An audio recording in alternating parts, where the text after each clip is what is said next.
শুভেচ্ছা সহ আমন্ত্রণ প্রত্যেককে নিলয় গ্রিন ব্লক এটিএন সংলাপে আপনাদের সাথে আছি আমি আমিনুল মজলিস। দর্শক, আপনারা জানেন সমসাময়িক ও জনগুরুত্বপূর্ণ বিভিন্ন বিষয় নিয়ে আমাদের আলোচনা অনুষ্ঠান।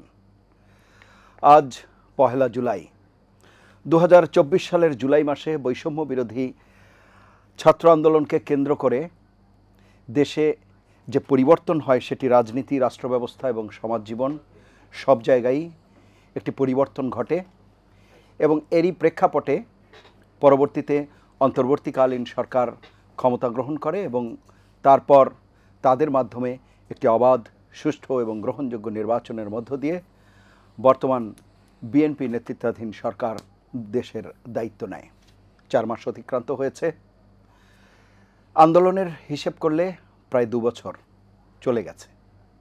এই সময়ের মধ্যে সঙ্গত কারণেই প্রশ্ন উঠছে, যেই চেতনা নিয়ে জুলাইয়ের ছাত্র জনতার গণ অভ্যুত্থান হয়েছে সেই চেতনার দিকে কতটা এগিয়ে যাচ্ছে দেশ, রাজনৈতিক দলগুলো, রাষ্ট্র সংস্কার, মেরামত, নির্মাণ সেই ক্ষেত্রে কতটা এগিয়ে যাচ্ছে, তাদের যে প্রতিশ্রুত ওয়াদা সেগুলো কতটা পালন করতে পারছে, সেই সব বিষয় নিয়েই আজকে আমরা আলাপ করব।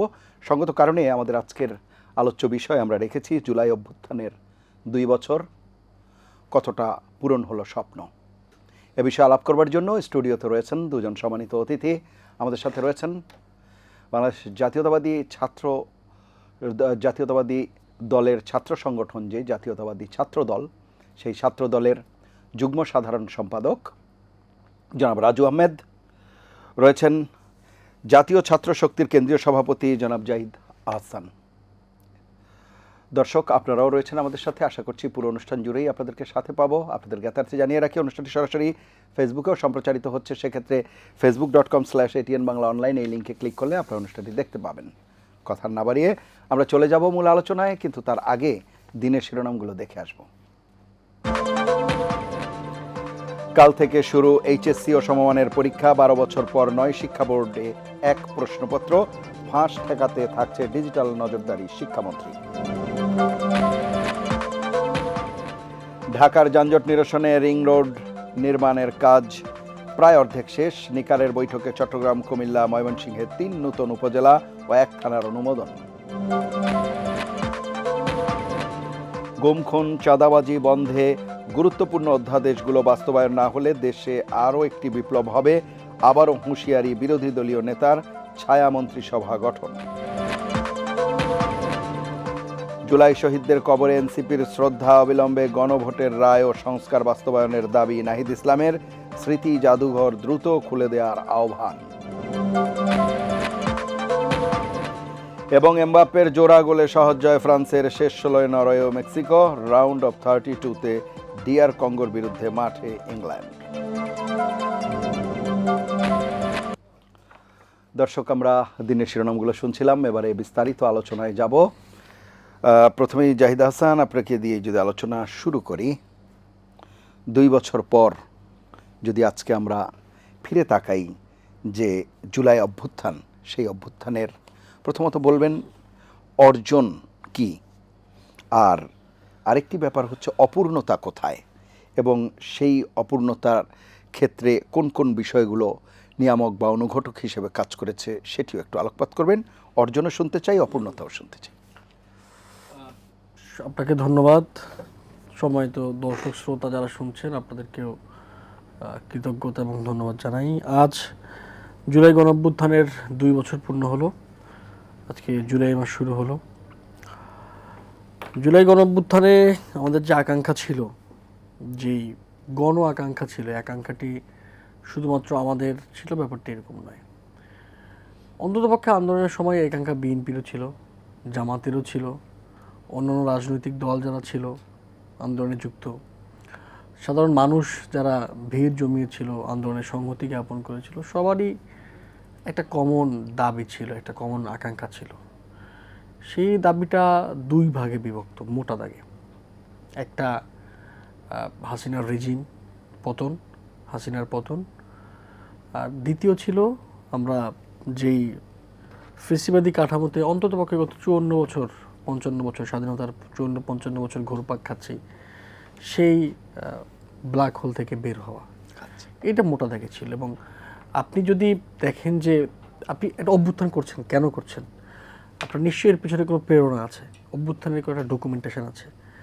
সেটা কি, গণ অভ্যুত্থান কেন হলো, সেটা আমরা কোন জায়গা থেকে নিব?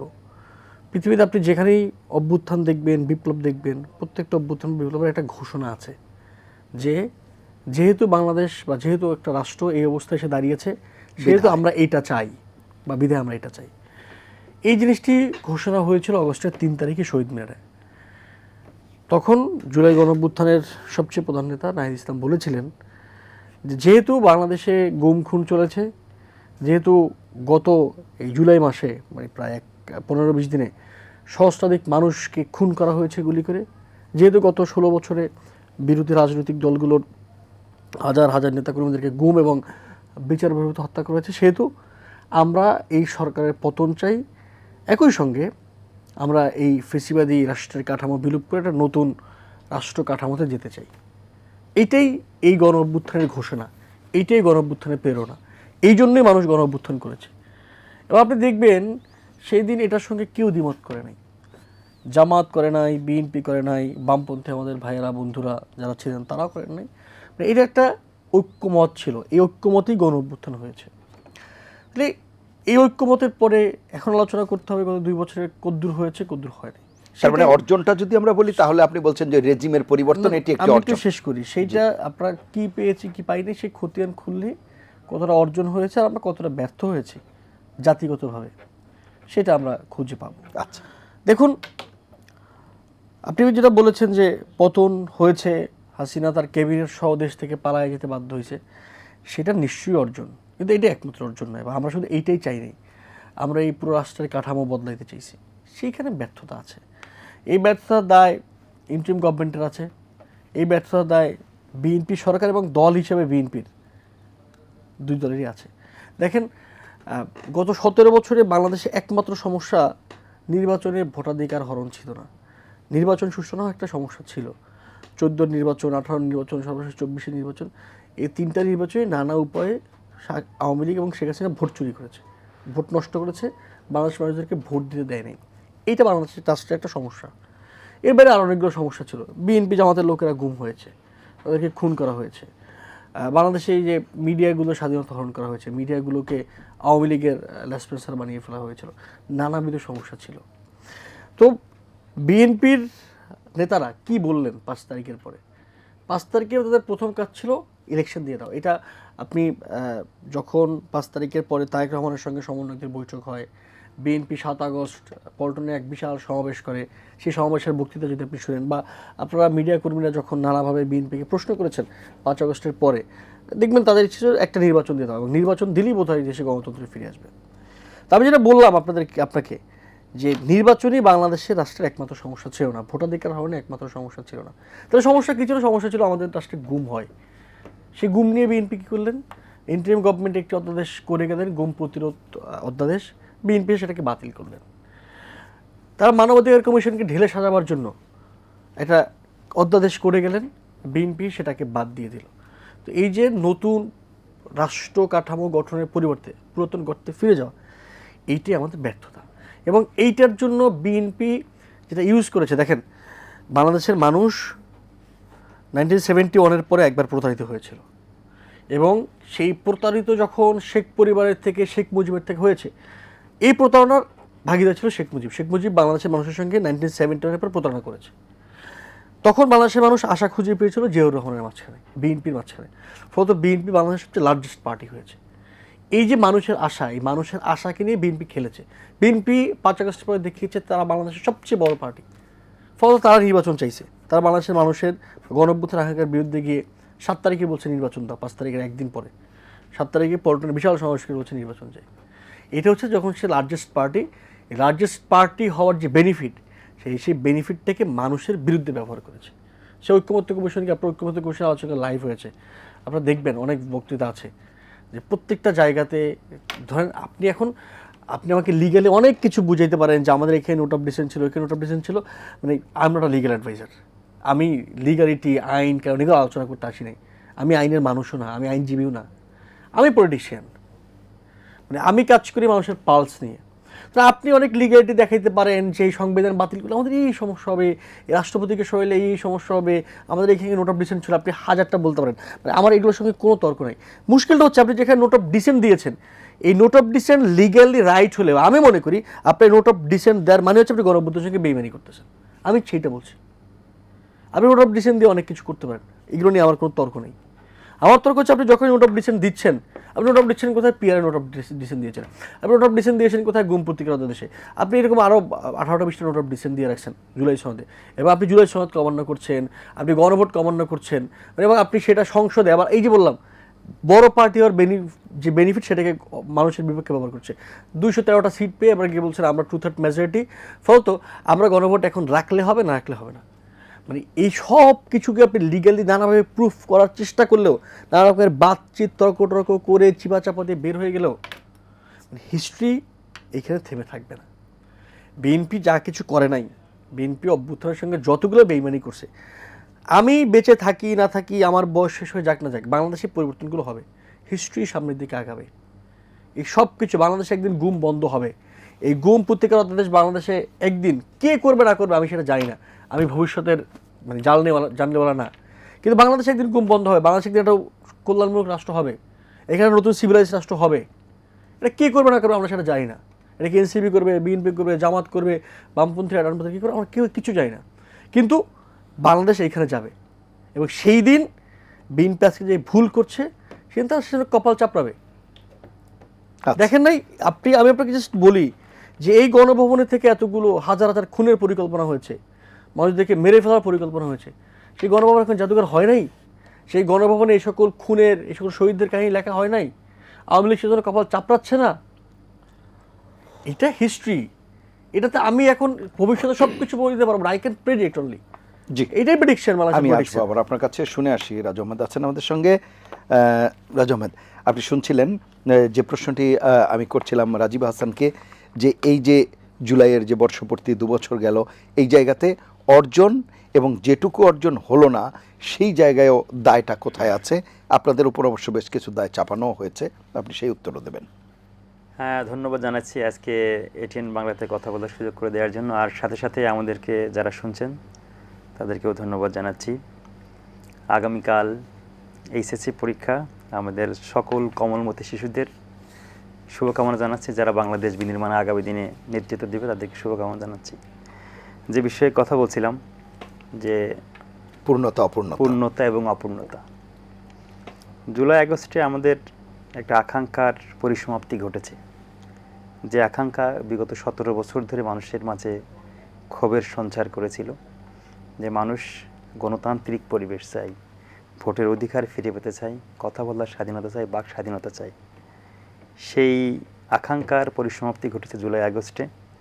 আমরা মনে করি জুলাইয়ের সবথেকে বড় অর্জন হচ্ছে যে মানুষের কথা বলার যে অধিকার, গণতন্ত্রের পথে বাংলাদেশ ফিরে এসেছে, সেটাই সবথেকে বড় অর্জন। গণতন্ত্র 5 আগস্টের পরে বাংলাদেশে একটি সুষ্ঠু সুন্দর নির্বাচন হয়েছে, সেই নির্বাচনে বিএনপি ক্ষমতা এসেছে, তারেক রহমানের নেতৃত্বে বাংলাদেশ গণতন্ত্রের পথে এগিয়ে যাচ্ছে, এটি সবথেকে বড় অর্জন। বাংলাদেশ গণতন্ত্রের পথে যাত্রা শুরু করেছে, যেটা দীর্ঘদিনের আকাঙ্ক্ষা ছিল। আর বিভাজনটাই আমি মনে করি এই জুলাই আগস্টে 2 বছর পরে এসে যে ঐক্যমতে আমরা ছিলাম, যে ঐক্যমতের প্রেক্ষিতেই জুলাই আগস্টের সমস্ত শক্তি একটি প্ল্যাটফর্মে এসেছিল, সেই জায়গা থেকে একটু হলেও দূরত্ব তৈরি হয়েছে। শুধুমাত্র আমার রাজনৈতিক সহকর্মী যেটা বললেন যে এককভাবে দায় চাপিয়ে দেওয়ার যে বিষয়টি, দায়টা তাদের উপরেও আছে। তারা প্রায় 2 বছর ক্ষমতায় ছিল, এনসিপির অনেকেই সরকারের উপদেষ্টা ছিলেন। আমরা তাদের বিরুদ্ধেও নানা রকম কথা শুনি, যে আকাঙ্ক্ষা নিয়ে মানুষ এনসিপির তরুণ নেতৃত্বের প্রতি আকাঙ্ক্ষার আশায় বুক বেঁধেছিল, তারা সেটা পূরণ করতে পারেনি। আমরা দেখেছি যে, আপনারা দেখেছেন পত্রপত্রিকায়, মিডিয়াতে, আমাদের যে এনসিপির যে নতুন এমপি হয়েছেন হাসনাত আবদুল্লাহ, ওইখানের জেলা প্রশাসক বলছেন যে শুধুমাত্র তার উপজেলাতেই তিনি কত হাজার কোটি টাকা নিয়ে গেছেন উন্নয়নের নাম করে। আমরা এটা পত্রপত্রিকায় দেখেছি। তারপরে দুর্নীতির বিভিন্ন বিষয় আশায় সামনে এসেছে। তরুণ নেতৃত্বের প্রতি মানুষের যে মোহ ছিল, যে আবেগ ছিল, যে আকাঙ্ক্ষা ছিল, আমরা দেখেছি জুলাই আগস্টে আমাদের ওই দিনকে গত পরশু দিনে আমি আমার ফোনের পুরাতন ফোনের মেমোরিটা দেখছিলাম যে আমাদের জুলাইয়ের 1 তারিখে আমরা কী করেছি, 2 তারিখে কী করেছি। তখন তো বাংলাদেশ তাদের দিকে তাকিয়েছিল, একদম পলিটিক্যাল যারা ছিল। আমরা দেখেছি যে বিগত 17 বছর এই আওয়ামী ফ্যাসিবাদের বিরুদ্ধে লড়াই করতে করতে আমাদের অসংখ্য নেতাকর্মী গুম হয়েছে, খুন হয়েছে।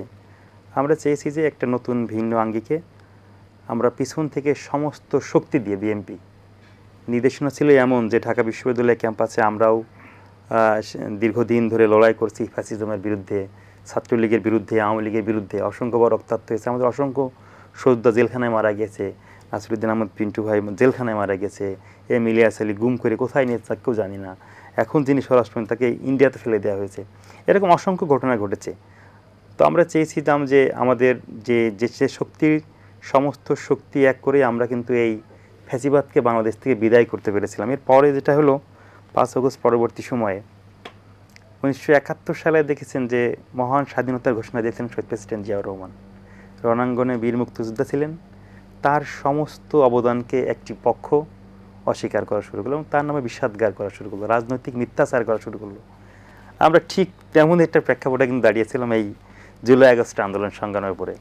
ছাত্রদল একক সংগঠন হিসেবে আমাদের 142 জন নেতাকর্মী এই আন্দোলনে আত্মহতি দিয়েছে। তো এখন আমরা দেখলাম যে আমাদের এনসিপির ভাইরা যারা ওই সময়টাতে উপদেষ্টা ছিলেন বা দায়িত্ব পালন করেছেন, আন্দোলনের কৃতিত্বটা বা একক যে স্বাধীনতাকে যেমন একটি দল কুক্ষিগত করেছিল, জুলাই আগস্টটাকেও দেখলাম যে এনসিপি এবং যারা সমসাময়িক ছিলেন তারা দেখলাম কুক্ষিগত করলেন। এই জায়গাটাতেই আমাদের সমস্যা। আমরা মনে করি যে এই বিভাজনটা কিন্তু 5 আগস্টের পর থেকেই বাড়া শুরু করেছে এবং জুলাই আগস্টে যে অর্জনটা বললেন, আমি বললাম যে গণতন্ত্রটা সবথেকে বড় অর্জন এবং এই বিভাজনটাই সবথেকে বড় সমস্যা বলে মনে করি। আমরা একটু হলেও সেই যে ঐক্যর যে শক্তি ছিল ফ্যাসিবাদের বিরুদ্ধে, সেই শক্তি কিছুটা হলেও কমে এসেছে শুধুমাত্র এই একক কৃতিত্ব নেওয়ার জন্য বা একক কৃতিত্ব দাবিদার করার জন্য আমরা মনে করি এই সমস্যাটা হয়েছে। তো আমরা আমাদের ভাইদেরকে বলবো যে আসলে জুলাই আগস্ট সংগ্রাম একক কোনো দলের না, একক কোনো ব্যক্তির না, সমস্ত শক্তির, বাংলাদেশ সমস্ত পক্ষের, গণতন্ত্রের পক্ষে যারা ছিল সকল মানুষ ফ্যাসিবাদের বিরুদ্ধে কিন্তু ঐক্যবদ্ধভাবে লড়াই করেছে। এই অর্জনটা সকলের কৃতিত্ব দিলেই যে বিভাজনের জায়গাটি আছে এই জায়গাটি কমে আসবে আমি মনে করি। অতএব বাংলাদেশের যদি আমরা সঠিক পথে এই বাংলাদেশটাকে নিতে চাই, জুলাই আগস্ট আন্দোলন সংগ্রামে যারা ফ্যাসিবাদের বিরুদ্ধে লড়াই করেছে তাদেরকে ঐক্যমতের সাথে বাংলাদেশ পরিচালনা করার কোনো বিকল্প নেই। কিন্তু সবাই একসাথে হয়ে জুলাই সনদের সাথে যেটা দেখুন আমরা কোনো ক্ষেত্রে প্রতারণা হয়েছে। আমাদের ভাই বললেন, জাহিদ ভাই বললেন যে প্রতারণা করেছে। আসলে এটা ওনার রাজনৈতিক বক্তব্য আমি মনে করি। জুলাই সনদের পক্ষে বিএনপি কিন্তু সবার আগে স্বাক্ষর করেছে এবং পার্লামেন্টে এটা নিয়ে আমি অসংখ্য বক্তব্য দেখেছি। প্রধানমন্ত্রী নিজেও বলছেন যে জুলাই সনদ বাস্তবায়ন করে সবার আগে বিএনপি স্বাক্ষর করেছে। সেখানে আমাদের যে কমিশন গঠন হয়েছিল আমাদের, সেখানে কিন্তু সালাউদ্দিন আহমেদ ছিলেন, তিনিও তার বক্তব্য স্পষ্ট করেছেন। আমাদের আইনমন্ত্রীর ব্যাখ্যা আমি দেখেছি। তো আমরা সবই দেখেছি যে চোখের সামনে। এটা রাজনৈতিক বিরোধিতা করার জন্য আমি মনে করি এইগুলো বিরোধিতা। বিএনপি কখনোই গুম কমিশনের বিপক্ষে না। গুম কমিশন যাতে সুন্দরভাবে পরিচালিত হয় সেভাবেই কিন্তু বিএনপি কাজ করে যাচ্ছে। আপনারা জানেন যে এখন এটা নিয়ে সবচেয়ে বেশি যিনি কাজ করছেন সালাউদ্দিন আহমেদ, আইনমন্ত্রী, আর তিনি নিজেও গুম ছিলেন। তিনি কেন গুম কমিশন নিয়ে এরকম করবেন? ওনাদের জানার ভুল আছে আমি মনে করি। আরও ভালো করে জানতে হবে বিএনপি কী করতে চাচ্ছে। এই যে বিএনপি ক্ষমতায় আছে প্রায় অনেকদিন হয়ে গেল, একটা কি গুমের দেখাতে পারবেন? একটা গুমও তো হয়নি। মানবাধিকার কর্মী আসাদ ভাই নিজে মানবাধিকার কর্মী ছিলেন, এখন যিনি আইনমন্ত্রী, ওনার সাথে ব্যক্তিগত কথা আমি জেনেছি যে এই গুম কমিশন, মানবাধিকার কমিশন উনি এমনভাবে ঢেলে সাজাতে চান যাতে এটা নিয়ে পরবর্তীতে আর কেউ কথা বলার সুযোগ না থাকে। কিন্তু আমরা শুধুমাত্র রাজনৈতিক বিরোধিতা করার জন্যই এইগুলো করছি। জুলাই সনদ নিয়ে সংসদে দেখলাম কিছুদিন খুবই আলোচনা হলো। এটা তো আমরা মনে করি জুলাই সনদের পক্ষে বিএনপি সবসময়, এবং তারেক রহমান নিজে বলেছেন যে জুলাই সনদের প্রত্যেকটি ধারা এবং উপধারা আমরা বাস্তবায়ন করে বাংলাদেশের মানুষকে দেখাবো। তো আমরা মনে করি যে এইগুলো শুধুমাত্র রাজনৈতিক বক্তব্য। আপনারা বিএনপিকে সহায়তা করুন। আমরা যেমন জুলাই আগস্ট আন্দোলন সংগ্রামে আপনাদেরকে সামনে দিয়েছি, যে আপনারা কথা বলেন, আমরা শক্তি হিসেবে কাজ করেছি। এখন আপনারাও একটা অবস্থান, আপনাদের অবদান আছে, আমরা স্বীকার করছি। বাংলাদেশের মানুষ তো 213টি আসনে বিএনপিকে ভোট দিয়ে, এটা তো আর শেখ হাসিনার মতো কারচুপি নির্বাচন না। আপনারা নির্বাচনী মাঠে ছিলেন, নির্বাচন করেছেন, আমাদেরকে মানুষ বৈধ ক্ষমতা দিয়েছে। স্বাধীন মতামত প্রকাশ করেন, যেন সংখ্যাগরিষ্ঠতা অর্জন করছে আমরা বিএনপি। তা কাজ করতে দিতে হবে আমরা মানে গণতন্ত্রের পথে। কিন্তু ওনারা তো আশঙ্কা করছেন যে সেই নিরঙ্কুশ সংখ্যাগরিষ্ঠতার জোরে আপনারা যেন কখনোই না। আমি আপনাকে বিল পাস করানো কিংবা জনগণের যে তারেক মতামতের রহমান বাইরে গত যাওয়া। পরশুদিন সংসদে উনি বললেন যে, আমাদের স্পিকার মেজর হাফিজ সাহেব বললেন যে, একটা বিরোধী দলের নেতা উঠে কথা বলতেন, তখন বললেন যে আমি দীর্ঘদিন বিরোধী দলে ছিলাম, একটি টাকাও সরকার দলের পক্ষ থেকে পায়নি। তারেক রহমান নিজে প্রত্যেকটি স্বতন্ত্র আসনের প্রার্থীদের জন্য 20 কোটি টাকা করে বরাদ্দ দিয়েছেন বিরোধী দলীয় নেতা কর্মীদের জন্য। না, গণতন্ত্রের কথা বলছি, আমি বাজেটের কথা বলছি, উন্নয়নের কথা বলছি, আপনি যেটা নিয়ে আশঙ্কা করছেন। বিরোধী দলের নেতা ডক্টর শফিক উনি বলেছেন জামাতে আমির যে আমার আসনের যে উন্নয়নের বিষয়টি সেটি আমি প্রধানমন্ত্রীর উপর ছেড়ে দিলাম। আজকে আপনি দেখবেন যে মিডিয়াতে আমাদের উত্তরের যিনি প্রশাসক শফিকুল ইসলাম এবং স্থানীয় সরকার যিনি আমাদের মীর সাহেব, দুইজন কিন্তু ডক্টর শফিক সাথে করে কিন্তু তার উন্নয়নে নিয়ে তার এলাকায় কাজ করার জন্য গিয়েছেন। আপনি বিগত সময়ে দেখেছেন যে গণতন্ত্রের এই সুন্দর চর্চা, তারেক রহমানের নেতৃত্বে বাংলাদেশে এগিয়ে যাচ্ছে। আপনারা তাকে সাহায্য করুন, সবাই মিলে সাহায্য করুন, আপনাদের যৌক্তিক সমালোচনা এগুলো করুন। আমি মনে করি আমি আরো প্রধানমন্ত্রী হিসেবে তারেক রহমানের আসবো এবং সেই যৌক্তিক সমালোচনা কি হতে পারে জাহিদ হাসান আপনার কাছে আমি সেটিও শুনবো।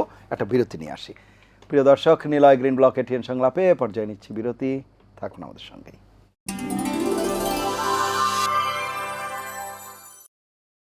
ফিরে এলাম নিলয় গ্রিন ব্লক এটিএন সংলাপে। এতক্ষণ সাথে থাকার জন্য ধন্যবাদ জনাব রাজীব হাসান। বেশ কিছু প্রসঙ্গ এখানে উল্লেখ করা হয়েছে, তার মধ্যে একটি প্রসঙ্গ আছে যেটি হচ্ছে যে জুলাই পরবর্তী সময়ে যে অন্তর্বর্তী সরকার গঠিত হলো, সেই জায়গাতে এসে জনাব রাজু আহমেদ বলছিলেন যে তারুণ্যের প্রতি যে মানুষের একটা আকাঙ্ক্ষা ছিল সেই জায়গায় এক ধরনের ধাক্কা খেয়েছে, নানা ধরনের সমালোচনা আছে। সেই বিষয়টিও যদি একটু উল্লেখ করেন, এরপরে আরও প্রসঙ্গে আসবো আমরা। সেটি আপনার কাছে কি মনে হয়? এটা তো মজার আলোচনা আর কি, যে তারুণ্যের প্রতি বিরাগ ভাজন, ফলত বাংলাদেশের বিভাজন সৃষ্টি হয়েছে। মানে এটা তো একটা মজার জিনিস। ধরেন আপনি বিএনপি করেন, ছাত্রদল করেন, আপনি নিজের দলের 200 কর্মীকে 1 বছরে খুন করবেন, আপনি ঢাকা বিশ্ববিদ্যালয়ে শাহবাগে সাংবাদিকদেরকে পেটাবেন, আপনি ধর্ষণ করবেন, আপনি গণভোটকে মানবেন না, আর এটার বিরুদ্ধে কথা বললেই নাকি বিভাজন হয়ে যাবে। তার মানে কি আমাদের সব দেখে শুনে না, এটার বিরুদ্ধে কথা বললে না, এটাই তো মজা। আপনি বলেন কি, মানে যখন আপনি এটার বিরুদ্ধে কথা বলবেন তার মানে বলবে কি যে ছাত্রদল লড়াই করেছে ফেসিবাদের সময়, আপনি সেই বিষয়টা বলবেন। কিন্তু উনি বলছেন যে অন্তর্বর্তীকালীন সরকারের সময়ে যারা এনসিপির পক্ষ থেকে উপদেষ্টা ছিলেন, অন্তর্বর্তীকালীন সরকারের সময় এনসিপি ছিল। এনসিপি গঠিত হয়েছে কবে? ফেব্রুয়ারি মাসে। তারপরে তো তারা এনসিপিতে গিয়েছে। হ্যাঁ, তাহলে সেই অবস্থাতে পররাষ্ট্রমন্ত্রী নিজেও তো বিএনপির লোক হতে হবে। এই কথা বলা হয় না, তাদের ভূমিকার কথা বলা হয়েছে, তাদের বিরুদ্ধে যে দুর্নীতির অভিযোগ সেগুলোর কথা বলা হয়েছে। মানে দুর্নীতির একটা, এই যে আরেক মজার জিনিসে হাত দিয়েছেন, দুর্নীতির অভিযোগ যে, এবং বলা হচ্ছে দেখেন সবচেয়ে যার ব্যাপারে দুর্নীতির অভিযোগ ছিল আসিফ মাহমুদের ব্যাপারে, এবং তার ব্যাপারে তার একজন পিএস এর ব্যাপারে, নাহিদ ইসলামের পিএস এর ব্যাপারে ছিল। এবং আপনি দেখবেন দুইটাতেই দুদক বিএনপির আমলে, ইন্টারিম গভর্নমেন্টের আমলে না, বিএনপি সরকার ক্ষমতা আসার পরে দুদক দুইজনের ব্যাপারে ক্লিয়ারেন্স দিয়েছে যে তাদের ব্যাপারে যে অভিযোগ এসছে, আপনি অভিযোগ দিয়ে কাউকে দোষী করতে পারেন না। আপনার নামে আজকে আমি একটা অভিযোগ করতে পারি, কালকে তার নামে গিয়ে আমি একটা থানায় অভিযোগ করতে পারি যে এই ব্যক্তি অমুককে মারধর করেছে, আপনার নামে করতে পারি আপনি এত টাকা লুটপাট করেছেন। তাহলে কি সত্য বলছি? তদন্ত হইতে হবে, তদন্ত প্রতিবেদন আসতে হবে। দুদকের দুইজনের ব্যাপারে তদন্ত প্রতিবেদন আসছে, সেটা বিএনপি গভর্নমেন্টের আমলে, ইন্টারিম গভর্নমেন্টের আমলে না, বিএনপি গভর্নমেন্টের আমলে। যে তাদের যেই অভিযোগ এসছে মিডিয়ার বড়াতে বা ওইখানে যে অভিযোগ জমা দেওয়া হয়েছে, দুটার কোনোটাই সত্য নয়। আপনি এবং এখন এসে বলতেছেন যে তারা দুর্নীতি করছে, এটা করছে, সেটা করছে। আপনি যদি এইটা বলেন যে দুর্নীতি করছে, এই করছে, সেই করছে, সেই জন্য বিভাজন হয়েছে, আবার আপনি বলছেন যে আমরা ঐক্য নষ্ট করেছি, বিভাজন করেছি, ছাত্রদলকে বিষেধাগার করেছি, তাদেরকে আক্রমণ করেছি, তাদের ভূমিকাকে অস্বীকার করেছেন, এইটা আচ্ছা, এই ব্যাপারটা আপনি আজ পর্যন্ত দেখান যে এনসিপি ছাত্রশক্তির কোনো একজন বলেছেন যে বিএনপি ছাত্রদল এই মুভমেন্টে ছিল না, গণ অভ্যুত্থানে অংশগ্রহণ করে। যদি বলেন তাহলে এরপর আমি এটা বলতে পারি। এটা কেউ বলে নাই। মুশকিলটা মুশকিলটা কি 142 জন, না মুশকিলটা কি বলছে যে 100 পুস্তকে জুলাই যুদ্ধে তখন নাম অন্তর্ভুক্ত হয়েছে, আমাদের শহীদ ওয়াসিমের নাম বাদ গেছে। 142 জন শহীদ হয়েছে। আইকনিক শহীদ বলা হয় আবু সাইদ, মুগ্ধ, শহীদ ওয়াসিম। সেখানে 3 জন শহীদকে আইকনিক শহীদ বলা হয়। আপনারা ইন্টার্ম গভর্নমেন্টের সময় বাদ গেল কেন? এবার তাহলে শিক্ষামন্ত্রী কে ছিল? ওয়াহিদুদ্দিন মাহমুদ। ওয়াহিদুদ্দিন মাহমুদ কবে এনসিপি করেছে? আপনি যদি এনসিপি দায়ী দিতে চান আমার কোনো সমস্যা নেই, আমি দায়ী দিব। এখন ওয়াহিদুদ্দিন মাহমুদ ছিল তখনকার শিক্ষামন্ত্রী এডুকেশন মিনিস্টার ছিল। আচ্ছা তাহলে সব যদি অবশ্যই আপনি পাঠ্যপুস্তকের কথা বলতে দায় দেবেন কারে? তথ্যমন্ত্রী রে? পাঠ্যপুস্তকের দায় দেবেন কারে? ক্রীড়ামন্ত্রী রে? এখন দেখেন শিক্ষামন্ত্রী, আসলে শিক্ষামন্ত্রীকে শিক্ষামন্ত্রী ওয়াহিদুল মাহমুদের সাথে সম্পর্ক মির্জা ফখরুল ইসলাম মুনীরের বন্ধু। আমি এটা টানতে চাই না, আমি এটা টানতে চাই না। আমরা যেটা বলছে এনসিপি নেতা কর্মীরা, আপনি যদি বলেন ইন্টারিম গভর্নমেন্ট এনসিপির, তাহলে ডক্টর খলিলুর রহমান এনসিপির, ডক্টর খলিলুর রহমান পররাষ্ট্রমন্ত্রী, সে তো বিএনপির লোক, সে তো বিএনপির গুপ্ত হয়ে কাজ করেছে ইন্টারিম গভর্নমেন্টের সময়। আপনি বলছেন যে এটা আপনারা এখন বর্তমানে আইনমন্ত্রী, সে ছিল অ্যাটর্নি জেনারেল, তাহলে সে কি? তাহলে সে এনসিপির? এগুলো গালগল্প মিশিয়ে বলা যায়। আমাদের এখানকার ছাত্রদলের লোকজনের নিজস্ব কোনো পলিটিক্যাল এজেন্ডা না থাকবার জন্য পুরো 2 বছর ধরে এগুলো বলেছেন যে এই সরকার এনসিপির, এই সরকার এবং না বলছেন এই সরকার এনসিপির কথা চলে। আর পার্লামেন্টে না আমি বলি, আপনি বলবেন, আপনার সময় আছে তো। পার্লামেন্টে মীর শাহ আলম বলতেছেন কি যে ডক্টর ইউনূস নিজে গিয়ে তারেক রহমানের কাছ থেকে লন্ডনের নির্বাচন ডেট নিয়ে আসে। এই কথা পার্লামেন্টের মীর শাহ আলম বলেন নাই? তারেক রহমানের বন্ধু, স্থানীয় সরকার প্রতিমন্ত্রী। যদি ইন্টারিম গভর্নমেন্টের প্রধান উপদেষ্টা নির্বাচনের ডেট কবে হবে সেটার জন্য বিএনপির চেয়ারম্যানের সাথে কথা বলতে উড়াল দিয়ে লন্ডনে যান, সরকার এনসিপির হয় কেমনে? সেই সরকারই তো আবার আপনাদেরকে বলেছে মেটিকুলাস ডিজাইন। মেটিকুলাস ডিজাইন কি? মেটিকুলাস মুভমেন্টের এটা তো অবদান, এটা তো অবদান যে এই মুভমেন্টে যদি কোনো ডিজাইন থেকে থাকে, আমরা মনে করি এই মুভমেন্ট স্পন্টেনিয়াস, ডিজাইন না। বাংলাদেশের মানুষ স্বতঃস্ফূর্তভাবে আন্দোলনে নেমেছে। কোনো আপনি মানে যে সকল মানুষরা নেমেছে, যারা গুলি খেয়েছে, তাদের কার সঙ্গে কার যোগাযোগ ছিল? এটা মানুষের স্পন্টেনিয়াস মুভমেন্ট, এটাকে ডিজাইন বলেন না। যদি বলে মেটিকুলাস ডিজাইন, যদি ডক্টর মোহাম্মদ ইউনূস বলেন যে যদি না উনি বলেছেন, হ্যাঁ উনি বলেছেন, তাহলে সেইটা কি এই সরকার গঠনকে বুঝেছে না গণ অভ্যুত্থানকে? গণ অভ্যুত্থানের কথাই বলেছেন। হ্যাঁ, তো গণ অভ্যুত্থান তার সঙ্গে সরকারের কি সম্পর্ক? তার মানে কি সরকারের পরেই তো সরকার? সেই সরকারের সময় বিএনপির সঙ্গে আলোচনা করা হয় নাই? যখন বঙ্গভবনে সরকার গঠন করা হয়েছে সেখানে বিএনপি প্রতিনিধি ছিলেন না? জামাতের লোকেরা ছিলেন না? যারা সরাসরি বিএনপি রাজনীতির সাথে যুক্ত তারা। আমি আপনাকে বললাম, দেখাই দিলাম যে এখন যে পররাষ্ট্রমন্ত্রী সে তখনকার সময় সিকিউরিটি জীবনে কখনো বিএনপির দলের সাথে যুক্ত ছিল না। আপনি বিএনপিতে একটা দল ক্ষমতা আসার পরে একজনকে পররাষ্ট্রমন্ত্রী বানাচ্ছেন, তার সঙ্গে বিএনপি কোনো এফিলিয়েশন নাই। আপনি আমাকে এই জিনিস পড়ালে তো আমার এখন প্রাথমিক বিদ্যালয় বলতে হবে। আপনার অ্যাটর্নি জেনারেল কে ছিল? এই জায়গায় বক্তব্য আছে, অ্যাটর্নি জেনারেল কে ছিল? আপনার আইনমন্ত্রী বিএনপি করেন নাই, আইনমন্ত্রী বিএনপি ছাড়া আসছেন, এবং আপনি হ্যাঁ তাহলে তিনি বিএনপি করেন নাই। এবং আপনি যখন টেবিলে বসছেন, ধরেন আপনি একটা পক্ষ, উনি একটা পক্ষ, আমি একটা পক্ষ, আমাদের এখন 6 জন, এখানে 6 জন মানুষকে আমরা কিছু একটা দিব, মন্ত্রী বানাবো, আপনি 2 জনের নাম বলবেন, আমি বলবো, উনি বলবেন, আলোচনা হইতে পারে। বিএনপি সেখানে মানে বিএনপি বাংলাদেশের ছিল লার্জেস্ট পার্টি, বিএনপির লোকেরা এই টার্মের আগে কমপক্ষে 3বার ক্ষমতায় ছিল, তারা এতটাই নাদান যে তারা টেবিলে বসছেন কিন্তু তাদের লোকদের নাই। ভাই এই কথা বললে আমার এখানে টেবিল দর্শক ছেড়ে সোজা গিয়ে প্রাথমিক বিদ্যালয়ে ভর্তি হইতে হবে যে ভাই আপনাদের। আমি বলছি সরাসরি তারা বিএনপি করেছেন কিনা সেটি হচ্ছে বিষয়। অবশ্যই তাদের প্রস্তাব তো ছিলই, সব রাজনৈতিক দলেরই প্রস্তাব ছিল, জামায়াতেরও প্রস্তাব, সবার হ্যাঁ জামাতের প্রস্তাব, এখানে সিভিল সোসাইটির লোকজন ছিল, এইখানে সেনাবাহিনীর আর্মির লোকেরা ছিল, আর্মির সাবেক কর্মকর্তারা ছিলেন না সরকারে।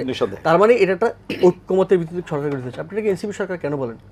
এনসিপি সরকার বলা হয় না, এনসিপির আধিপত্যের কথা বলা হয়েছে। আবার বলছেন এনসিপি আধিপত্য সরকার, যে আমরা দেখেছি যে আপনারা সবাই, তার মানে কি, তার মানে বিএনপির লোকেরা নাদান পলিটিক্যাল, তারা এনসিপির ছেলেদের কথা শুনছে। ওইটা বলিনি আমরা, আপনি যে বললেন একটু আগে সেই সময় বিএনপি ছাড় যে আমরা বিরোধ দল হিসেবে আপনি যদি নির্বাচনের কথা বলেছেন, নির্বাচনের কথা তারাই বলবে যাদের জনগণের সাথে বোঝা যাচ্ছে। নির্বাচনের কথা তারাই বলবে যারা জনগণের ভোটে নির্বাচিত হয়ে গভর্নমেন্ট গঠন করতে পারবে। 7 বছরের কথা মনে পড়ে, যুক্তি কথা বলেন, বলছেন যে যাদের জনগণের সঙ্গে আছে। আপনি জনগণের সাথে হাজার সম্পর্ক থাকতে পারে, আপনি 2/3 জিতলেও, আমরা আপনাদেরকে, আপনি বাংলাদেশের 300 আসনে জিতলেও, আপনি 300 আসনে সবগুলো আসনে যদি আপনি জিতেন, তবু আপনি এই কথা বলতে পারেন না যে বাংলাদেশে একমাত্র ভোটাধিকারী এক গণতন্ত্রের একমাত্র ভিত্তি, এটা আপনি কখনোই বলতে পারেন না। আপনি 300 এটা বাংলাদেশে মানুষের বলা হয় না, কখনোই বলেন। আরো অনেকগুলো বিষয় আছে, কিন্তু প্রধান বিষয়টি হচ্ছে যে আপনি তো একটি গণতান্ত্রিক সরকারের যাত্রা শুরু হবে তো নির্বাচন দিয়ে। আমরা দেখেছি যে যখন আপনারা তত্ত্বাবধায়ক সরকারের অধীনে ছিলেন, ইন্টারিম গভর্নমেন্ট ছিল, নির্বাচনের কথা উঠলেই আপনাদের ভিতরে কেমন বিষাদগার লক্ষ্য করতাম আমরা। আপনাদের গায়ে মুখে অঙ্গভঙ্গিতে আমরা দেখতাম যে একটা অস্বস্তি কাজ করছে। কারণ কি, নির্বাচন হলে আপনারা জানছেন তো আপনারা ক্ষমতায় আসবেন না, ততদিন ক্ষমতায় টিকে থাকা যায়, এই জন্য আপনারা কাজ করেন। আমাদের বক্তব্য হচ্ছে এইখানে। আপনি একটু আগেও টকশো শুরু হওয়ার পরপরই আপনি যখন কথা বলছিলেন প্রথমে, তখনই কিন্তু আপনি বলেছেন যে নির্বাচনটাই প্রধান বিষয় নয়। আমি আপনাকে আবারও বলছি, নির্বাচনটাই বাংলাদেশের একটি গণতান্ত্রিক রাষ্ট্রের প্রধান ব্যবস্থায়, গণতান্ত্রিক ব্যবস্থায় প্রধান শর্তের হচ্ছে আপনি গণতান্ত্রিক ব্যবস্থা আপনাকে নির্বাচিত হয়ে আসতে হবে।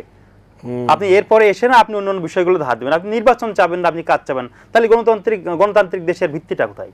নির্বাচনটাই তো আপনার জনগণের আপনাকে অধিকার দিবে কথা বলার, কাজ করার, সংস্কার করার, সবকিছু করার অধিকার দিবে আপনাকে, আপনি সেই অনুযায়ী আগায় যাবেন। কিন্তু আপনি যদি বলেন যে আমিও আপনার সাথে এই বিষয়ে একমত পোষণ করছি যে নির্বাচনটাই সব বিষয় নয়, কিন্তু নির্বাচনটা কাজ করার প্রথম এবং প্রধানতম শর্ত যে আপনাকে একটি গণতান্ত্রিক সরকার হয়ে কাজ করতে হলে আপনাকে নির্বাচিত হয়ে আসতে হবে। কিন্তু আপনি যদি নির্বাচনটাকে নিয়ে বারবার বিরোধিতা করেন, কাজ করেন, আপনি 8 তারিখের কথা বললেন, 5 তারিখে শেখ হাসিনা পতনের পরে 8 তারিখে বিএনপি নয়াপল্টনে সমাবেশ করেছে। সেই সমাবেশে আমাদের গণতন্ত্রের আপসহীন দেশনেত্রী বেগম খালেদা জিয়া যে বক্তব্য দিয়েছেন, বিভাজনের যে রাজনীতি সেটা উনি চাননি, হিংসাত্মক যে রাজনীতিটা চাননি। লন্ডনের থেকে তারেক রহমান বক্তব্য দিয়েছে, আপনি এর আগের বক্তব্যগুলো শুনবেন। ওবায়দুল কাদের বলছে যে বাংলাদেশে আওয়ামী সরকারের পতন ঘটলে 5 লক্ষ লোক মারা যাবে। আমাদের মেসেজটা স্পষ্ট ছিল, তারেক রহমান বলেছেন বিজয়ের আনন্দ তখনই যখন বিজিতদের কাছে পরাজিতরা নিরাপদে থাকবে। আমরা বাংলাদেশে অশান্তিকর পরিস্থিতি চাইনি, মব জাস্টিস চাইনি, আমরা আইন শৃঙ্খলা পরিস্থিতির অবনতি চাইনি। সেই বার্তাটি দেওয়ার জন্য আমরা ওই দিন সমাবেশ করেছিলাম 8 তারিখে নয়াপল্টনে। আপনি দেখেছেন, আপনি বললেন যে আমরা নির্বাচন চাইলাম না, আপনি এটা বলতে পারবেন না। আমরা ওই সমাবেশ থেকে আপনি আজকে এই টকশো শেষ করার পরে বাসায় যেয়ে দেশনেত্রী বেগম খালেদা জিয়ার বক্তব্য শুনবেন, তারেক রহমানের বক্তব্য শুনবেন। ওই সমাবেশে একটি বারের জন্য নির্বাচনের কথা বলা হয়নি। ওই অস্থিতিশীল পরিবেশ কীভাবে স্থিতিশীল রাখা যায় সেই বিষয়ে দেশনেত্রী বেগম খালেদা জিয়ার কথা বলছেন, তারেক রহমান কথা বলেছেন। আপনি গদ বাধা যে নির্বাচনের কথা বলছেন, আমরা সেটা বলিনি। আমরা একটা পরিবেশ পরিস্থিতি পরে এসেই আমরা নির্বাচনের কথা বলেছি। আমরা গণতান্ত্রিক যাত্রায় বাংলাদেশকে নেওয়ার জন্য চেষ্টা করেছি। আপনারা কাজ করেন, আপনার নতুন দল 5 বছর পরে আবার নির্বাচন হবে, সেই নির্বাচনে আপনি জনগণের রায় নিয়ে আপনি আসেন, আপনি তো ওয়েলকাম জানাচ্ছি আমাদেরকে। আপনি কিন্তু নির্বাচনের যে ব্যবস্থাটা এটা চালু রাখতে হবে, এটা নিয়ে কখনোই বিরোধিতা করা যাবে না। আপনার নির্বাচন নিয়ে নির্বাচিত হয়ে আইনসিপি নতুন দল গঠন করেছেন, আপনারা সারা বাংলাদেশে আপনি লক্ষ্য উদ্দেশ্য নিয়ে কাজ করেন, মানুষের জন্য কাজ করেন। আমরা চাইবো যে স্বাধীনতার পক্ষে সপক্ষে কাজ করেন, গণতন্ত্রের জন্য কাজ করেন, মানবাধিকারের জন্য কাজ করেন। বাংলাদেশের মানুষ যদি বিএনপি থেকে মুখ ফিরিয়ে নিয়ে আপনাদেরকে ভোট দেয়, আপনারা ওয়েলকাম জানাচ্ছি। আমরা কাজের মাধ্যমে প্রমাণ করতে চাই। তারেক রহমান কাজ করছেন, আমরা তার সারথি হিসেবে কাজ করছি। এনসিপি ভালো কাজ করলে অবশ্যই আমরা তাকে সাধুবাদ জানাবো। রাজু আহমেদ, কিন্তু উনি যেটি বলছেন যে অন্তর্দলীয় কোন্দলের মাধ্যমে যখন এই মানুষ মারা যাচ্ছে কিংবা যখন ওনারা কথা বলতে যাচ্ছে তখন ওনাদেরকে বাধা দেওয়া হচ্ছে, শাহবাগে যখন যে ঘটনাগুলো ঘটছে, এগুলোর বিষয়ে আপনারা আমি মোটা দাগে একটি কথা বলতে চাই। এখন বাংলাদেশের প্রধানমন্ত্রী তারেক রহমান যে ব্যক্তিটি পরিবর্তনের রাজনীতি শুরু করেছেন, আপনি দেখেছেন যে উনি বিদেশ সফর করে আসছেন, ওনার সফর সঙ্গী কেমন ছিল। আমাদেরকে গতানুগতিক যে ধারা, সেই ধারায় প্রধানমন্ত্রী বাংলাদেশে আসলে কোনো বিদেশ সফর করে তাকে রিসিভ করার জন্য, সংবর্ধনার জন্য আমরা এয়ারপোর্টে যাই। উনি আমাদেরকে স্পষ্টভাবে নিষেধ করেছেন যে এই গদবাধা রাজনীতিটা করা যাবে না। পরিবর্তনের সূচনা উনি করেছেন। বিরোধী দলের নেতাদের বক্তব্য শোনা, তাদেরকে গুরুত্ব দেওয়া, আপনি যে কোনো বিষয়ে ওনার নজরে আসলে উনি সেটাকে গুরুত্ব দিচ্ছেন।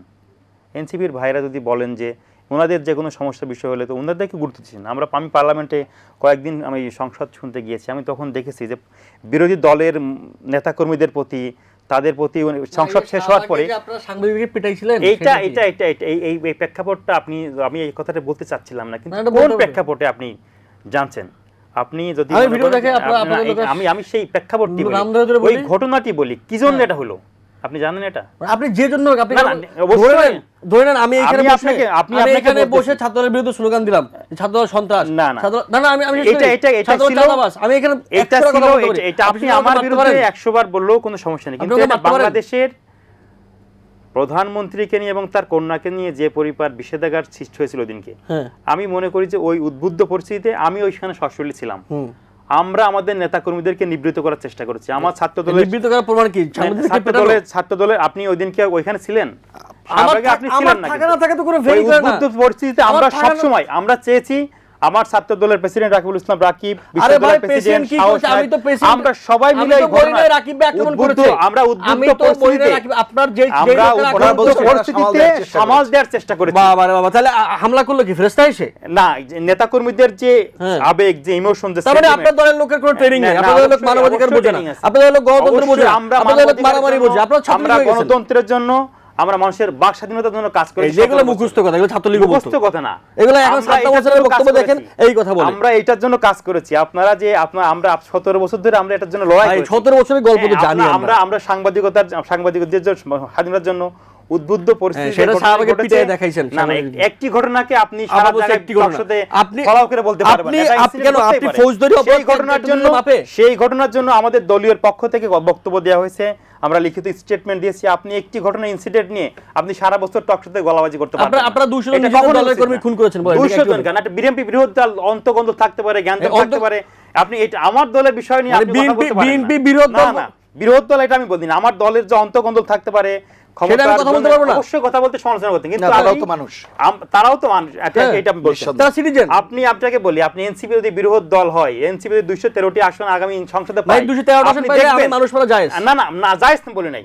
আমি বলছি একটি দল যখন বিরোধ হবে তখন ক্ষমতার দ্বন্দ্ব থাকে, নেতৃত্বের প্রতিযোগিতা থাকে, উদ্বুদ্ধ পরিস্থিতিতে দুই একটা অনাকাঙ্ক্ষিত ঘটনা ঘটে। পৃথিবীতে একমাত্র বড় দল বিএনপি, মানে আমেরিকার ডেমোক্রেটিক দল আর রিপাবলিকান বড় দল। বয়স খুবই কম, এনসিপির যে বয়সটা খুবই কম। আপনারা আরো দীর্ঘদিন ধরে রাজনীতি করেন, মানে আমরা দীর্ঘদিন ধরে রাজনীতি করলে এটা বুঝবেন যে মানুষ মারা যায় না। না, এটা বুঝবেন না, আপনি বুঝবেন যে আসলে আপনারা যেদিকে আগাচ্ছেন সেই দিকে আগানোই একটি দল একটি বৃহৎ আকার ধারণ করলে নেতাকর্মীদের নেতৃত্বের কম্পিটিশন থাকলে দুই একটি ঝামেলা লাগবে, কিন্তু এটাকে আপনি উদাহরণ আপনাকে একটু থামাই দয়া করে। জি বলেন। যদি এনসিপির বড় দল হয়ে 2 বছরে 200 জন কর্মী খুন করা লাগে, 200 জন আপনি কি প্রমাণ দেন না? আমি এর বাইট গণমাধ্যম আছে, এগুলো গণমাধ্যমে নাই, আপনি বললে হবে না। 200 জন আমি কোথায় ভাই, আমি শেষ করি। যদি এনসিপি বাংলাদেশের সবচেয়ে বড় দল হয়ে এরকম নিজেদের কর্মী খুন করা লাগে, আমি আজকে আল্লাহর কাছে দোয়া করতেছি এই গভীর রাতে এনসিপি এত বড় দল না হোক। আমি দোয়া করতেছি আল্লাহর কাছে।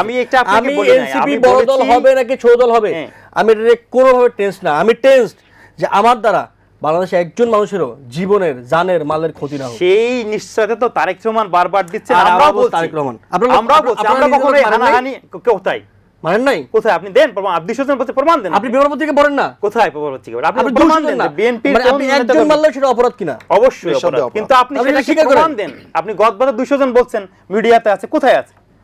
এর পেপার পত্রিকা কোথায় মারলো? না, কিন্তু অন্তর্দ্বন্দ্ব এটা তো আমরা স্বীকার করছি যে অন্তর্দ্বন্দ্ব আছে, কিন্তু আপনি 200 জন বলে ফেলতে পারেন হত্যাকাণ্ডের ঘটনা ঘটেছে, সেটি হচ্ছে বিষয়। সেটা আমি বলছি দুই একটা বিচ্ছিন্ন ঘটনা ঘটতে পারে, সেটা অস্বীকার করার উপায় নেই, কিন্তু আমি বলছি দুনিয়াতে 200 জন। আচ্ছা, আমি একটু থামাই ভাই, আপনি আমার ইউনিভার্সিটি বড় ভাই। হ্যাঁ অবশ্যই। 2025 সালের 14 অক্টোবর, মানে এখন থেকে কত 8-9 মাস হবে, প্রথম আলো বাংলাদেশের অন্যতম নির্ভরযোগ্য পত্রিকা, তাদের সংবাদ, এবং সেটা HRSS এর প্রতিবেদন, একটা মানবাধিকার সংস্থা, কি বলছে? রাজনৈতিক সহিংসতায় 13 মাসে 160 জন নিহত, এবং বিএনপির কোন্দলি মানে অন্তর্কোন্দলি 85 জন এখন থেকে 8 মাস আগে। তার মানে এই যে 85টা মানুষ, এর কোনো প্রাণের মূল্য নাই। ধরেন যে আমি 200 জন বলছি, 500 জন বলছি, যাই বলছি, আমার না, আমি বলছি সংখ্যা যাই হোক, মানুষ তো মারা গেছে। মানবাধিকার সংখ্যা দিয়ে চলে না, মানবাধিকার চলে একজন খুন হইলো। আমি এটা আপনার বক্তব্যে আমি বলছি, আপনাকে সমর্থন করে বলছি, কোন প্রকার হত্যাকাণ্ড, কোন প্রকার গুম খুন কখনোই রাজনৈতিক দলের প্রশ্রয় দেয় না।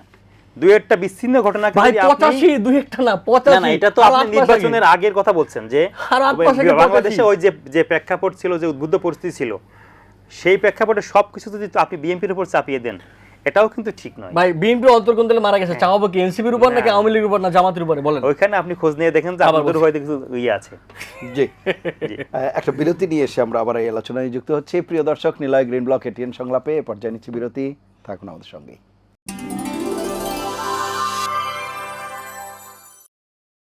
ফিরে এলাম নিলয় গ্রিন ব্লক এটিএন সংলাপে। এতক্ষণ সাথে থাকার জন্য ধন্যবাদ। জনাব রাজীব হাসান, আমরা জুলাইয়ের যে চেতনা সেগুলো নিয়ে কথা বলছিলাম। জুলাই বিপ্লবের যে প্রেক্ষাপটে হয়েছে, সেই সব জায়গায় বেশ কিছু আকাঙ্ক্ষা তো ছিল, আপনি বলছিলেন। তার মধ্যে বিচার বিভাগের স্বাধীনতা নিশ্চিত করা, কিংবা পুলিশ সংস্কার, আইনশৃঙ্খলা পরিস্থিতি, এই বিষয়গুলোতে গত 2 বছরে বিশেষ করে কীরকম দেখলেন? এবং নির্বাচিত সরকারের 4 মাস, যদিও মূল্যায়নের জন্য 4 মাস খুব বেশি সময় নয়, কিন্তু তারপরেও ইঙ্গিতটা কেমন দেখছেন? না, 4 মাসে পুরোপুরি সিদ্ধান্তে পৌঁছানো যায় না, এটা আপনি নিশ্চয়ই সঠিক বলেছেন। আমাদের আরও কিছুদিন অবজার্ভ করতে হবে, কিন্তু 4 মাসে কী হয়েছে সেটা নিয়ে আলোচনা করা দরকার। বাংলাদেশের বিচার বিভাগের স্বাধীনতার জন্য বলা হয়েছিল একটি সুপ্রিম কোর্ট সচিবালয়, আলাদা সচিবালয়, বাংলাদেশের সেক্রেটারিয়েট থেকে একটা ভিন্ন ডিফারেন্ট সেক্রেটারিয়েট প্রতিষ্ঠা করা হবে, এবং গভর্নমেন্টের সময় সেটির একটা রূপরেখা অধ্যাদেশও হয়েছিল। এবং সেখানে এখন যিনি বিএনপির আইনমন্ত্রী, তখনকার অ্যাটর্নি জেনারেল, তিনি এর পক্ষে ছিলেন, সেটার পক্ষে নানাবিধ কাজকর্ম করেছেন, সেজন্য তাকে ধন্যবাদ। কিন্তু আমরা দেখলাম যে বিএনপি সরকার ক্ষমতায় আসার পরে এখন থেকে আরও এটা হয়তো 2 মাসের মতো হবে বা আরও কম বেশি। বিএনপি সরকার সেই সুপ্রিম কোর্ট সচিবালয় আদেশটি বাতিল করে দিয়েছে। মানে আমাদের যে জন্য বিচার বিভাগ স্বাধীন করবার জন্য যে উদ্যোগটি গ্রহণ করা হয়েছিল সেই উদ্যোগটি বন্ধ হয়ে গেছে বিএনপি সরকার কর্তৃক। তার মানে কাঠামোটা আগের মতোই হয়ে গেছে আবার, আওয়ামী লীগ আমলে যেমন কাঠামো ছিল সেই কাঠামো। এখন এই কাঠামোর মধ্যে দিয়ে আওয়ামী লীগ যেমন করে বিচার বিভাগকে নিজের পকেটে নিয়েছে, বিএনপি কি পকেটে নিবে নাকি মানুষের বিচার পাওয়ার, জাস্টিস পাওয়ার প্রতি ন্যূনতম শ্রদ্ধাবোধ দেখাবে, তার জন্য সেটার একটু জন্য অপেক্ষা সময় করতে লাগবে। কিন্তু আর বিএনপি তো দৃশ্যমান- বলছে একটু আমি থামাই এখানে একটু যুক্ত করি। বিএনপি বলছে যেমন গতকালকেই তার নিজ দলীয় আমাদের যে আমি যে বলতে এমপি চাচ্ছিলাম, আমাদের এমপি আসলাম চৌধুরী একটি এটিকে তারা মামলায় বিচার বিভাগের হ্যাঁ, স্বাধীনতার কথা মানে বলছে। আমি তো আমি আপনাকে বলি, সেটা হলো আমি তো বলছি এটার বিচার করতে আমাদের সময় লাগবে, Right. আমি কোনো সিদ্ধান্তে পৌঁছানি। কিন্তু যে দৃশ্যমান পদক্ষেপটি দরকার ছিল এবং সেইটা আপনি বলতে পারবেন না যে সুপ্রিম কোর্টের জন্য আলাদা বা সুপ্রিম কোর্ট সচিবালয়, এটা শুধুমাত্র 2024 সালের গণ অভ্যুত্থানের পরেই বাংলাদেশে আলোচনা হয়েছে বা ইন্টারিম গভর্নমেন্টই সেটা করেছে, ব্যাপারটা এরকম। এই আলোচনা বহু পুরানো, 90 দশকের আলোচনা। আপনার নিশ্চয়ই মাজদার হোসেন মামলা থেকে মাজদার হোসেন শুরু করে। মামলার সময় সেই আলোচনা। তার মানে এটা বাংলাদেশে বহুল চর্চিত বিষয়। আওয়ামী লীগ আমলে যখন বিচার বিভাগ পকেটস্থ ছিল সরকারের, তখনও বারবার ঘুরে ফিরে এই আলোচনা এসছে। আমাদের বিএনপির ভাইরাও করেছেন যে একটা আলাদা সচিবালয় দরকার, যাতে করে ইভেন বিএনপি যখন আগে ক্ষমতায় ছিল তখনও হ্যাঁ এই আলাপ এটা ছিল। আলাদা। সুতরাং এখন এসে তারা এটা বিলুপ্ত করেছেন, তারা এই আদেশটি পাশ করতে দেননি, বাতিল করেছেন। তারা বলছে আরো উন্নত কিছু করবে। এখন উন্নত কিছু করবে এটা তো কোনো রূপরেখা নাই। তাহলে আমি আপনাকে বললাম যে ভাই আমি আপনাকে এইভাবে বেনিফিশিয়ারি করবো বা আমি জনগণকে এভাবে বেনিফিশিয়ারি করবো, আপনি বললেন এভাবে হবে না, অন্যভাবে করবো। প্রসেসটা কি, হাউ, আপনি কীভাবে করবেন, সেটা কোনো রূপরেখা বিএনপি থেকে পাইনি। পাইলে আমরা আলাপ করতে পারতাম যে এটা আসলে আসলেই ফলপ্রসূ হবে কি হবে না, সেটা পাইনি। আর আইন শৃঙ্খলা পরিস্থিতির ব্যাপারে তো হ্যাঁ, উদ্বেগ এটা তো আছে। মুশকিল। আমি তো এখানে একটু বলি, সেটা হলো ছাত্রদলের যেহেতু একজন আছেন, আমি ওনাকে বলি, ওনারা তো বললেন যে ওনারা নতুন রাজনীতি জনাব তারেক রহমান করছেন, ওনাদেরকে করবার জন্য নির্দেশ দিয়েছেন, ওনারা সেই পথে আগাচ্ছেন। বিভিন্ন আমি একটু- বিষয়ে আমি একটু পরিবর্তনের আজ- ইঙ্গিতের কথাও হ্যাঁ, এই বলছে। গত 24 ঘন্টার 2টা গল্প বলবো আপনাকে। চট্টগ্রাম বিশ্ববিদ্যালয়ের ছাত্রশক্তি সাংগঠনিক সম্পাদক উলফাতুর রহমান রাকিবকে গতকাল এরকম মধ্যরাতে 11টা-12টায় ছাত্রদল হামলা করেছে। ছাত্রদল? হ্যাঁ, আপনি এটা যদি চট্টগ্রাম বিশ্ববিদ্যালয় কেন্দ্রিক বা চট্টগ্রামের লোকাল মিডিয়ায় খবর নেন, আপনি এগুলোর বিস্তারিত সব পাবেন। আর আজকে কিশোরগঞ্জ জেলার বাজিতপুর উপজেলা ছাত্রশক্তির আহ্বায়কের উপরে ছাত্রদল হামলা করেছে। কেন করেছে? সে একটি ছাত্রশক্তির প্রোগ্রামে যাচ্ছিল সেই পথে। এখন এই দুইটা তো দেখলাম, এবং তারও আগে বলে আর 2-3 দিন আগের কথা, ঢাকা কলেজে ছাত্রদল গিয়েছিল সিট দখল করতে, সেখানে ছাত্রশক্তি বাধা দিয়েছে, সেখানে ছাত্রশক্তির সেক্রেটারি সহ বাকিদের উপর হামলা করেছে। আপনি মানে কেন্দ্রীয় সেক্রেটারি, না ছাত্রশক্তি ঢাকা কলেজে, মানে ঢাকা কলেজ শাখার হ্যাঁ ঢাকা secretary। কলেজে আপনি এটা দেখবেন, এটাও নিউজ হয়েছে, একদম ন্যাশনাল মিডিয়াগুলোতে নিউজ হয়েছে। এখন যদি ছাত্রদল লোকেরা এসে বলেন যে এগুলো সব মিথ্যা, তাহলে বাংলাদেশ থেকে সকল গণমাধ্যম উঠাই দেওয়া উচিত। মানে ওই যেটা বললাম একটু আগে, যে গণমাধ্যমে নিউজ হয়েছে, তারপর বলছেন 2-1টি বিচ্ছিন্ন ঘটনা। তাহলে বাংলাদেশের গণমাধ্যমগুলো যদি মিথ্যা হয়ে যায়, তাহলে আমরা কাদের উপর ভরসা করব? তাহলে আমাদের অন্ধ হয়ে যাওয়া ছাড়া আর বোধহয় কোনো গতি রইল না। সুতরাং এইটা করছেন ওনারা ছাত্রদল, এবং বলছেন নতুন রাজনীতি করবেন। এবং ওনারা জুলাই মাস শুরু করেছেন 2টা কার্যক্রমের মধ্যে দিয়ে। একটা হলো চট্টগ্রাম বিশ্ববিদ্যালয়ে হামলা, একটা হলো একই সময় শহীদ মিনার দ্বারা জাতীয় সঙ্গীত গাওয়া। এখন ওনাদের মহান মুক্তিযুদ্ধের মাধ্যমে পাওয়া আমাদের এই দেশ, এই পতাকা, এই জাতীয় সঙ্গীত, এই সুর, এই টান, ওনাদেরকে কি শহীদ মিনার থেকে শিক্ষা দিয়েছে কিনা যে হামলা করো বিরোধীদের উপরে, সেটা আমাদের একটু বোঝার ব্যাপার আছে। আচ্ছা, এবার আসেন আইন শৃঙ্খলা পরিস্থিতির কী অবস্থা। এটা বাংলাদেশে গত কয়েকদিন বহু আলোচনা হয়েছে। আপনারা দেখেছেন যে কয়েকদিন আগে লক্ষ্মীপুরে একই ঘরে মা 3জন মেয়ে এবং সেই 3জন মেয়ের মা, তাদেরকে ঘরে ঢুকে কুপিয়ে হত্যা করা হয়েছে। এবং এরকম আরও বহু ঘটনা দেখবেন, এগুলো আমাদের জন্য ট্রমাটাইজিং। এগুলা এরকম রক্ত আমরা দেখলে ঠিক থাকতে পারি না, এটা কোনো মানুষের পক্ষে ঠিক থাকা সম্ভব নয়। সুতরাং আইন শৃঙ্খলা পরিস্থিতির অবনতি তো আছেই, এবং মানে যেটা মুশকিল বা যেটা আশঙ্কাজনক, যে এই আইন শৃঙ্খলা পরিস্থিতির উন্নতি ঘটাতে আসলে সরকারের পদক্ষেপ কী, এটা না সরকারের থেকে কোনো স্টেটমেন্ট পাবেন আপনি খুঁজে, না আপনি এইটার ফলে সে কী কী কার্যক্রম বা পদক্ষেপ গ্রহণ করছে সেটাও স্পষ্ট আপনি ভিজুয়ালাইজ করতে পারবেন না। কী কী করলো, কী কী হলো, কি না হলো, এটা আপনি ভিজুয়ালাইজ জি, করতে খুব পারবেন। সংক্ষেপে আমাদের আরো একটি বিষয় আছে। রাজু আহমেদ, আইন শৃঙ্খলা পরিস্থিতি নিয়ে যেটি বলছেন এবং বিশেষ করে আপনাদের দায়ী করে যে 2টি ঘটনা, সেটির জবাব চাই আমি। দেখুন, সারা বাংলাদেশে 56,000 বর্গ মাইলে উনি যে ঘটনাটি বললেন আর কি, আমাদের কেন্দ্রীয় শহীদ মিনারের প্রোগ্রামের কথাও বললেন, এবং জুলাই শুরু করলেন জুলাই আপনারা শুরু কি দিয়ে? করলেন আমরা কি দিয়ে। চট্টগ্রাম বিশ্ববিদ্যালয়ের মতো এরকম বিশ্ববিদ্যালয় বাংলাদেশে অসংখ্য বিশ্ববিদ্যালয় আছে। ওই ওই ঘটনা দিয়ে তো আইন শৃঙ্খলা চট্টগ্রাম বিশ্ববিদ্যালয় গুরুত্বপূর্ণ বিশ্ববিদ্যালয়, এবং আমি ওই বিশ্ববিদ্যালয়ের দায়িত্বে ছিলাম। আমি ওই বিশ্ববিদ্যালয়ের আদ্যপান্ত জানি, বুঝি, আমার সাথে নেতাকর্মীদের সংস্পর্শ আছে, যোগাযোগ আছে। ওই ঘটনাটি স্পেসিফিক, ওই ঘটনাটি কি আপনার কাছে কোনো খবর আছে? এই কিছু আমি ওই জানি, কিন্তু এটা তো উনি যেভাবে একদম ভাবে দায় চাপিয়ে দিলেন ছাত্র দলের নেতাকর্মীরা করেছেন, বিষয়টি তেমন না। এটা নিয়ে আরো বিস্তার বিষয়ে আলোচনা করতে হতে পারে। কিন্তু এই যে ঘটনাটি উনি বললেন, ঢাকা কলেজের ব্যাপারটি, ঢাকা কলেজের বিষয়টি আমি অবগত নই। আচ্ছা, এই বিষয়টি যে উনি বললেন যে এই ঘটনা দিয়ে তো আপনি পুরো আইন শৃঙ্খলা পরিস্থিতিকে অবনতি বলতে পারেন না, পারেন? উনি বললেন যে আমরা কোনো বক্তব্য পাচ্ছি না, কোনো স্টেটমেন্ট পাচ্ছি না। স্বরাষ্ট্রমন্ত্রী সংসদ চলাকালীন সময়ে আইন শৃঙ্খলা পরিস্থিতি নিয়ে প্রতিদিনই কোনো না কোনো কথা বলছেন, এবং আমরা দেখেছি যে কোনো গুরুত্বপূর্ণ রাষ্ট্রীয় যে কোনো মামলা থাকে সে বিষয় নিয়েও কিন্তু আইনমন্ত্রী সংসদে বক্তব্য দিচ্ছেন। তো উনি যে বলছেন আমরা কোনো বক্তব্য পাচ্ছেন, বিবৃতি পাচ্ছেন, তাহলে ঢালাওভাবে বলছেন না। আমরা মনে করি যে পরিস্থিতির কথা বলছেন, অবশ্যই আপনার অসঙ্গতি থাকলে পরিস্থিতির বিষয়গুলো আপনারা আলোচনা করলে, সমালোচনা করলে, এটা অবশ্যই আইন শৃঙ্খলা পরিস্থিতি উন্নয়নের জন্য আরও একটু বিরোধী দলটা সমালোচনা করবে, সে অনুযায়ী কাজ করতে হবে, সরকারি দলের নেতা করবেন। তো আমরা মনে করি যে 4 মাসে আসলে স্বরাষ্ট্রমন্ত্রী নিজে উনি কিন্তু আইন শৃঙ্খলা পরিস্থিতির যে অবনতি ছিল সেই পরিস্থিতির কারণে কিন্তু উনি আইন শৃঙ্খলা পরিস্থিতির দ্বারা উনি গুম হয়েছিলেন, উনি দীর্ঘদিন নির্বাসিত জীবনযাপন করেছেন। তো উনিই তো সব থেকে মনে হয় বেশি ভুক্তভোগী যে আইন শৃঙ্খলা পরিস্থিতিটা কেমন হওয়া উচিত, সেটা নিয়ে উনি কাজ করছেন। আমরাও তার কাজের যে গতি সেটা দেখতে পাচ্ছি। হয়তোবা আপনার আমার যে আকাঙ্ক্ষা, সেই আকাঙ্ক্ষা অনুযায়ী কাজ হচ্ছে না, কিন্তু আমরা মনে করি যে অতি শীঘ্রই এটি আমরাও সেই প্রত্যাশা করতে চাই। আরেকটি ব্যাপার খুব সংক্ষেপে আলাপ করব। জনাব রাজীব হাসান, জুলাইয়ের শহীদ পরিবারের প্রতি রাষ্ট্রের দায়িত্ব, সেই জায়গায় যারা আহত রয়েছেন তাদের পুনর্বাসনের অবস্থাটি কি আজকের এই অবস্থায় এসে, এবং বিচারের প্রক্রিয়াটিকে কিভাবে দেখেন? ধন্যবাদ। আমি এটা যাবো একটু অনেক কথা অ্যাড্রেস করে যে উনি বললেন যে আমরা চাই সমালোচনা হোক। এখন এই সমালোচনা হওয়ার গতিটা কি আসলে? গতিটা হইতেছে, এবং স্বরাষ্ট্রমন্ত্রীর কথা বললাম, আমি একটা কথা বলি, যাবো এটা বিস্তার আলোচনা, বেশি যাবো না। জি, যে স্বরাষ্ট্রমন্ত্রীকে সমালোচনা করায়, সমালোচনা করে ফেসবুকে পোস্ট দেয়, বাংলাদেশে গ্রেফতারের ঘটনা ঘটেছে। সুতরাং ওনারা যখন মানে এসে বলেন যে আমরা চাই সমালোচনা হোক, সমালোচনা নিয়েই কাজ করতে চাই, একই সঙ্গে আমাদের এটা মনে রাখতে হবে যে সমালোচনা করলে গ্রেফতারও হচ্ছে। আচ্ছা, এটা একটু নোকটা দিয়ে ছাড়া পাচ্ছে। হ্যাঁ, মানে মুশকিলটা হইলো আপনি মানে ওইটাও মাথায় রাখতে হবে। হ্যাঁ, এটাও মাথায় রাখতে হবে। বাংলাদেশের মানুষ এটা মনে রাখবেন, এটা মনে রাখা খুবই জরুরি যে এরকম ফেসবুক পোস্টকে কেন্দ্র করে হামলা করা, ফেসবুক পোস্টকে কেন্দ্র করে মামলা হওয়া, মানুষদেরকে তুলে নিয়ে যাওয়া, এগুলো বাংলাদেশের একটা পুরনো প্যাটার্ন। এখন দেখেন মানে একটা রাষ্ট্র কেমনে আগায়, একটা রাষ্ট্র আগায় তার এখানে অনেকগুলো ডিবেট থাকে, সেই ডিবেটগুলো সলভ করার মাধ্যমে। এই যে এইটা একটা ইস্যু, একটা ডিবেটের ইস্যু, যে একজন ফেসবুকে পোস্ট দিলে আপনি তাকে ধরে নিয়ে যাবেন কিনা, এটা সলভ ইস্যু। সে সলভ ইস্যু হচ্ছে যে রাষ্ট্র এটা করতে পারে না। যদি আপনি আবার করেন, রাষ্ট্র পিছনে যাবে, আপনি এটার জন্য দায়ী থাকবেন। বাংলাদেশ জুলাই যোদ্ধা এবং বিচার আগাচ্ছে, বিচারের অগ্রগতি হচ্ছে। এখন দেখেন বিচার কি হবে না হবে সেটা কোর্ট সিদ্ধান্ত নেবে।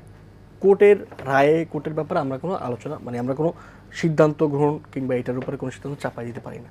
এটা কোর্টকে অমান্য করা হয়, আমরা সেটা করতে চাই না। আমরা আশা রাখবো রাষ্ট্রপক্ষের আইনজীবীরা, প্রসিকিউশন টিম গণহত্যার সঠিক বিচার করবার জন্য যথেষ্ট চেষ্টা চালাবে, এটা আমরা তাদের উপর আশা রাখি। একই সঙ্গে আমি আরেকটা ব্যাপারে খুবই সন্দিহান, আশঙ্কাজনক, এটি ইন্টারিম গভর্নমেন্টও আমাদেরকে হতাশ করেছে। সেটি হলো দেখবেন যে সকল পুলিশরা গুলি করেছে সরাসরি, সকল ভিডিও এখন আছেন, এই সকল পুলিশরা গ্রেফতার হন নাই।